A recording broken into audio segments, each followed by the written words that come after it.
7:30 TNT, final college football playoff game in the first round. This one's on Saturday night. Number 12, James Madison at a mark of 12-1. They won the Sun Belt.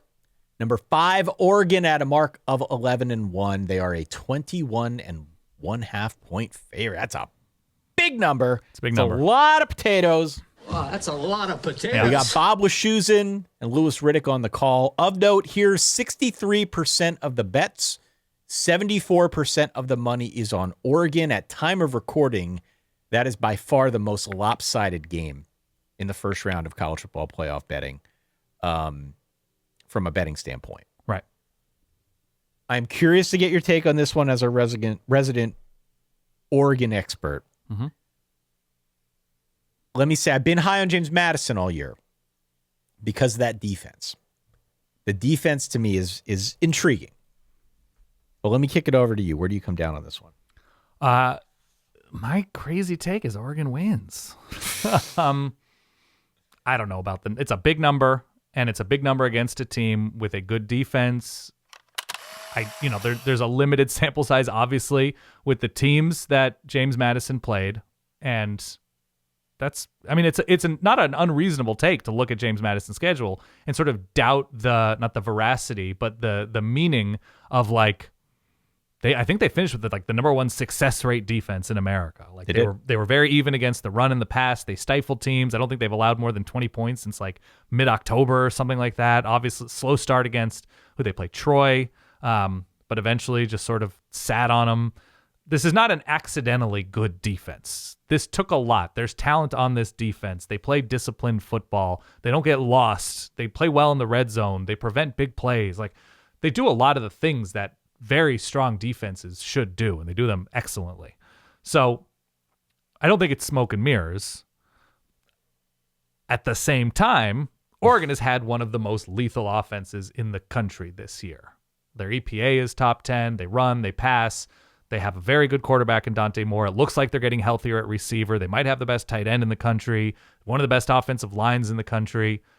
I think if Oregon can figure out what James Madison is doing in terms of run defense, then it could get ugly quickly. That's where we've seen it this year, that even against teams like Iowa, now they struggled against Washington, but it opened up a little bit against USC. If they can figure out the ground game, it could get pretty ugly. And I think it's going to take a minute in this one, but I think Oregon will. And so there's a magic number that James Madison needs to keep Oregon under 20 or something like that. And at home with this crowd, this is the night game, right? Night game, 7:30 Eastern, yeah. I just think, Oregon hasn't played in a few weeks. They're going to be excited, but it hasn't been the holidays, so I don't think there's going to be the rust that we saw last year. I think Oregon's going to come out and really look strong in this one. And Alonzo Barnett, for as exciting as he's been as a quarterback, he's not been the most consistent, accurate passer. I don't think he did anything against Troy through the air, right? He's had some down moments. I think the Oregon defense is going to be suffocating. I think they're going to figure things out on the ground. I think we're going to see some big plays from this Oregon offense. And I think we see a bit of a crock potting. I have it at 35-13. So I guess that's barely covering. Maybe 37-13, 33-10. I don't know. I think they win by 22-24. I like James Madison. I'm glad James Madison made this. Yeah. It's and fine. Their defense is really interesting to me. As you said, overall top success rate against, they've been very, very solid, even against both the run and the pass. I think they're technically second against both the run and the pass, but when you run all the numbers, it comes to first nationally. They're very, pretty very good. Very, very good. My concern about the defense, though, is that there is a tendency to give up big plays. Mm-hmm. And against an Oregon offense that creates a big gainer of 20 or more yards about 10% of the time, that's an issue. That's number one in the country, right? Number one in the country. More often than any other team, they're creating 20-yard plus plays. That's a problem. Yeah. For James Madison. My biggest issue with JMU, though, is that I've watched every single game. Every single game this season, I watched it the first time through. I went back and I watched a couple games again before putting this together. Yeah. They're not good enough to keep pace with Oregon. That's the issue. Yeah. I watched that Sun Belt championship game against Troy. They did not look like a playoff team in that game. Their defense was solid. Mm-hmm. Their defense rose to the occasion because Their offense put them in some bad spots. So I still like the defense a great deal. Have a good running back. Offensively, though, just not where it needs to be. And so I just wonder, even if the defense is stingy enough to hold Oregon to like 30 points, are they going to be good enough to play the physical brand of football that they want to with Wayne Knight? Hello, Newman. You know, the kind that Bob Chesney likes. By the way, outgoing coach. Bob Chesney, another outgoing right? coach. Yeah. He's on his way out in a good way for him, taking the UCLA job. And Oregon's losing both of their coordinators, Will Stein and Tosh Lupoy. I'm just not sure how JMU scores the points that they're going to need to score against Oregon, even if the defense is good enough. Yep. And to your point, I like Alonzo Barnett.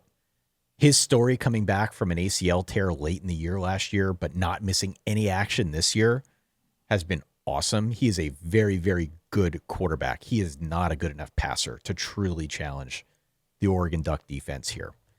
In fact, I'll go out on a limb. There's going to be a mind-bogglingly bad interception at some point in this game. Okay. A true folly floater that gets popped up over the middle of the field and you just scratch your head afterwards.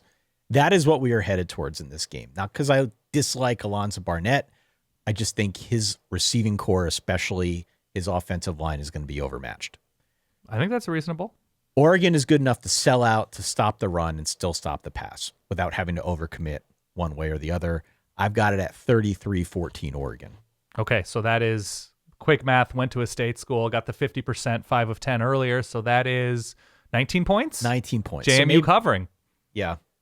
Okay. Yeah, Maybe limit a couple early possessions. Okay. I'll stick with that. But There's oh God, what was I going to say? Something about, I just don't trust that pop from the passing game, like you mentioned. Oregon, the games that they have lost under Dan Lanning, by and large, right? It's Michael Penix's games. It's this year the Heisman winning quarterback in Fernando Mendoza, Ohio State's offense last year in the bowl game.